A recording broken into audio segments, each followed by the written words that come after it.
Good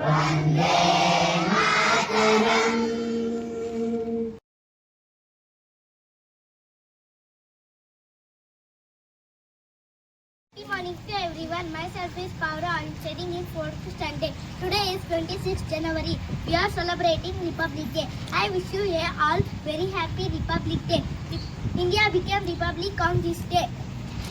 Republic Day is our national festival of India. Our constitution came into force on 26th January 1950. We should be grateful to our freedom fighters.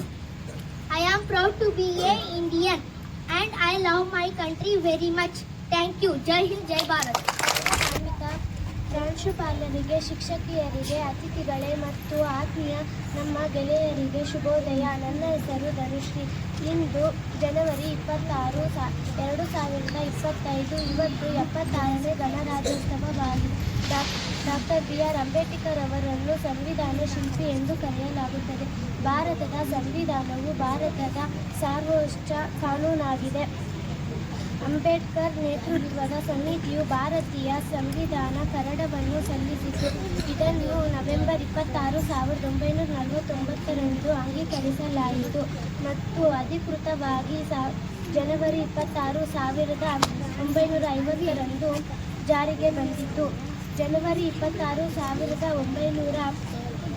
1950ರಂದು ಭಾರತವು ಸಂವಿಧಾನ ಜಾರಿಗೆ ಬಂದಿದ್ದರಿಂದ ಈ ಮಹತ್ವದ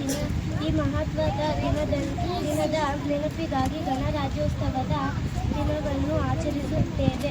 ನಾವು ಯಾವಾಗಲೂ ನಮ್ಮ ಸಂವಿಧಾನವನ್ನು ಗೌರವಿಸಬೇಕು. ನಮ್ಮ ದೇಶವು ಸ್ವಾತಂತ್ರ್ಯ ಗಣರಾಜ್ಯ ರಾಷ್ಟ್ರದ ಮಹಾನ್ ಕ್ಷಣವನ್ನು ನೆನಪಿಟ್ಟುಕೊಳ್ಳಬೇಕು. ಭಾರತವು ಪ್ರಜಾಪ್ರಭುತ್ವ ರಾಷ್ಟ್ರ ಎಂದು ಹೇಳುವ ಮೂಲಕ ನನ್ನ ಭಾಷಣೆಯನ್ನು ಮುಗಿಸುತ್ತೇನೆ. ಜೈ ಹಿಂದ್, ಜೈ ಕರ್ನಾಟಕ. ಭಾರತ ಮಾತೆ. ಧನ್ಯವಾದ.